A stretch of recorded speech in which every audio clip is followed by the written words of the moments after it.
देवऋषि नारद अपने शिष्य तंबुरु के साथ कहीं जा रहे थे। गर्मियों के दिन थे।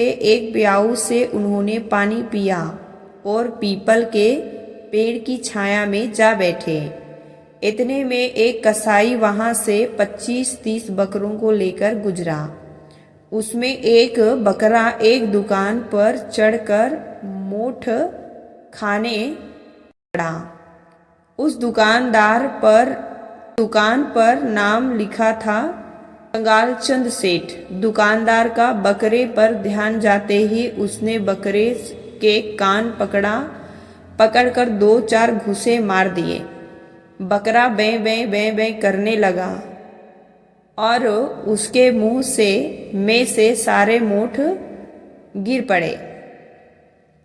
फिर कसाई को बकरा पकड़ाते हुए कहा, जब इस बकरे को तू हलाल करेगा तो इसकी मुंडी मेरे को दे देना, क्योंकि यह मेरे मोठ खा गया है। देवऋषि नारद ने जरा सा ध्यान लगाकर देखा और जोर से हंसा। तंबुरु पूछने लगा, गुरुजी आप क्यों हंसे? उस बकरे को जब घूंसे पड़ रहे थे तब तो आप दुखी हो गए थे, किंतु ध्यान करने के बाद आप हंस पड़े। इसमें क्या रहस्य है? नारद जी ने कहा, छोड़ो भी, यह तो सब कर्मों का फल है, छोड़ो। नहीं गुरुजी, कृपा करके बताइए, इस दुकान पर जो नाम लिखा है चंद सेठ, वह श्रृंगारचंद सेठ स्वयं यह बकरा होकर आया है। यह दुकानदार श्रृंगारचंद सेठ का ही पुत्र है।